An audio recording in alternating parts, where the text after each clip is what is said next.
интубуду хойрон, егер де бір жақсылықты жасасаңдар, көрсетіп істесеңдер, яғни адамдарға бастама ретінде бір жақсылықты көрсетіп істедіңдер ма, немесе ол жақсылықты ау тухфуху, не құпиялап істедіңдер ма, мысалы риядан сақтанып, тек Алланың ризашылығы үшін деген жағдайда.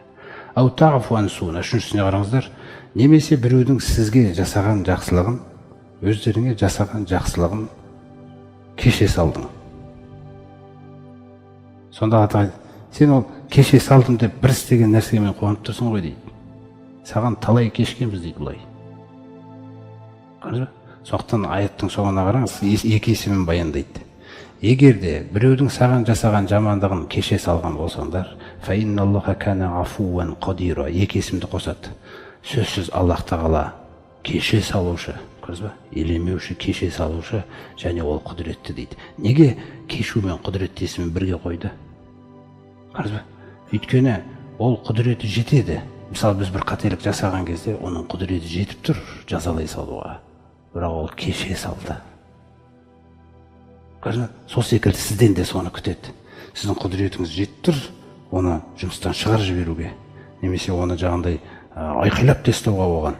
Оның бірақ сіз кеше саласыз. Сіз дәлелдемейсіз өзіңізді. Керек жоқ өзің дәлелдеп. Сол жақсылығың арқылы Алла тағала кісінің жүрегін жарады екен да, нұрға. Ойлана бастайды екен.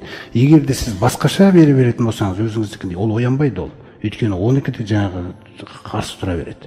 Сол үшін Алла тағала бізге ла тастауил хасанату ва ла саййа дейді. Мысалы, Нахл сүресінде жақсы іс пен жаман іс ешқашан тең болмайды дейді. Ешқашан бастары қосылмайды дейді бұның.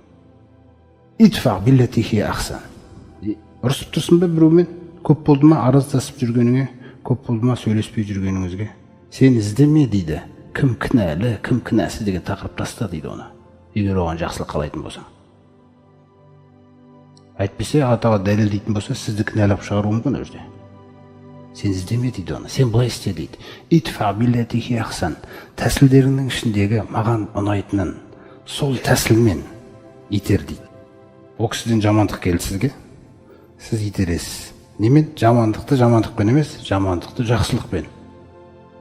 Мысалы, Жибрил келіп осы аятты түсіндірген кезде, кешірімділік ұста дегенде Жибрил айтқан: кім сенімен байланысын үзсе туысқандарынан, сен үзбе дейді.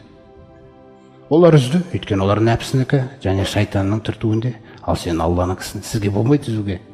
Егер сіз үзсеңіз, онда сіз де өзіңіздікісіз, өз шайтан түткенде шайтандікісіз сол сәтте болды. Құрайтыр сізде жаңағы түбінде тозақтан құтқаратын деген дәлеліңіз болған болмаса. Өйткені сіз сынақта екеніңізді біліңіз. Сізді туысқаныңызбен сынайды. Тасилу мен қотағака. Кім сенен байланысын үзді? Туысқандарына. Сен байланысыңды үзбе дейді онымен. Ол саған бермеді ме? Сен бер. Ол бермейді, сен бер. Ол келмейді, сен бар. Оңай жұмыс па? Оңай емес нәпсіге. Бірақ ата айтады, мен сенен қаладым дейді, осыны болды. Осы мектептен өтіп ал дейді. Келесі амалдарды іздемей. Көріз ғой. Туысқаның байланысты үзгісі келеді, сіз үзбейсіз. Сіз бара бересіз оған. Бара бересіз. Ол жақтырмайды, бірдеңкелерді айтады, сізді өзіңізден шығару керек. Немене келе бересің дейді. Міне. Сіз ассаламу алейкум дейсіз өзді. Сіз Алланыкісіз. Егер мен айтқандай істей берсең дейді, күндердің бір күні мынандай нәтиже болады дейді. Қандай нәтиже деген кезде, итфа биллати хия ахсан фа иза лази байнака ва байнаху адава. Сені мен әлгі біреудің арасында дұшпандық бар еді. Адамдар енді мына екеуі ешқашан дос етпейді деп ойлаған. Кааннаху валиюн хамим. Егер мен айтқандай істей берсең, ыстық досың болып кетеді дейді. Бірақ мына нәрсені есіңе салайын дейді. Соңында қараңыз. Вама юлаққаха илля лазина сабару. Менің бұл тәлімімді тек қана сабырлар ғана қабылдай алайды дейді жүрегіне. Қалғандар өйткені бүгін істеуі мүмкін, результат болған жоқ. Тағы бар результат. Қойшы мынаны деу мүмкін. Тек қана сабырлар ғана мына тәсілімді ұстайды дейді. Вама юлаққаха илля лазина сабару. Қараңыз қалай айтып отыр. Тек сабырлар ғана қабылдай алайды дейді бұны, шыдай алады дейді бұл тәлімме. وَمَا يُلَقَّخَ إِلَّا ذُو حَظٍّ عَظِيمٍ. Сондай-ақ біз өзіне білім бергендер, міне, көп білім бергендер солар ғана шыдай алуы мүмкін дейді. Көп білім деген ол не деген кезде? Көп білім деген нәрсе Омар радиаллаху анхудың түсіндіру бойынша тағалламул илма, білімді үйреніңдер, ва тағалламул илми әс-сакина, білімнің ұстамдылық қасиетін қоса үйреніңдер дейді. Сен білім болғаннан кейін, Алланың тәрбиесінде болғаннан кейін сен ұстамды болу керексің. Ұстамдылық деген не? Сізді түртіп қалады. Сізге тілмен, біреу тілмен тиіседі, сізге біреу мінезімен тиіседі, сізді қозғай алмайды. Сіз Алланыкісіз. Рахманның құлдары жердің бетінде салмақтарын жоғалтып алмайды дейді. Характерін жоғалта алмайды дейді олар. Ол характер.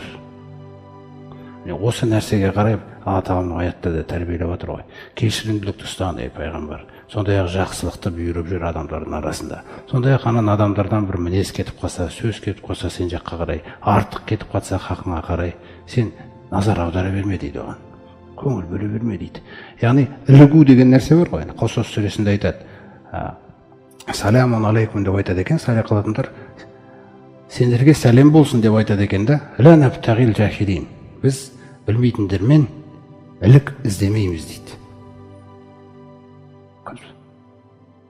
Ол сынақ.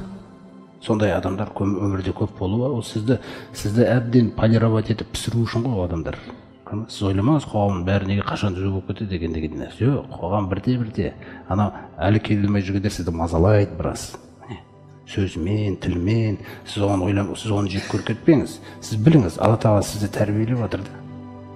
Көрдіңіз ғой. Сіз оқиғада өзіңізге қарай істетіңіз. Bir адам келіпті сізге, сіз білетін хадисті сізге келіп айтып жатыр. Осындай бір хадис айтып берейінші сізге деді. Сосын сөзде шайтан түртуі мүмкін. Бұл сен білетін хадис немен айтады бұл деп. Сол кезде сіз бисмиллахир-рахманир-рахим деп жүрегіңізбен дайындалып, Раббым маған бір нәрсе қалап тұр деңіз. Алла тағала маған осы кісі арқылы бір ғибрат берейін деп тұр деп тыңдаңыз оны. Сосын ол айтады. Оның айтуының өзі, ана хадис жаттап келді ғой. Сіз оны бұрын естісеңіз, ол енді естіп нұрға қуанып тұр ғой. Сізге айтқысы келіп тұр оны. Оның жүрегіндегі қуанышына қуана алмасаң, сен қайдағы пайғамбардың үмбетісің сен? Қай сүннетті дәлелдемек болырсың? Ол қуанып келді, ол қуанышымен бөліскісі келіп, жаңағыдай нәрсемен келді. Сіз қуанышына көмектестіңіз оған. Қуандыңыз, сосын айттыңыз, Алла риза болсын, пайғамбарымыз осындай бір хадисін маған осында келіп айтқызғаны сен үшін депті. Сен мұсылманның жүрегіне қуаныш сыйладың білсең қалай болады? Мысалы, ахаббул аъмали илаллахи дейді пайғамбарымыз. Амалдардың ең сүйіктісі дейді Аллаға, ан tudkhila сурура фи қалби ахика, бауырының жүрегіне қуаныш сыйлауың дейді да.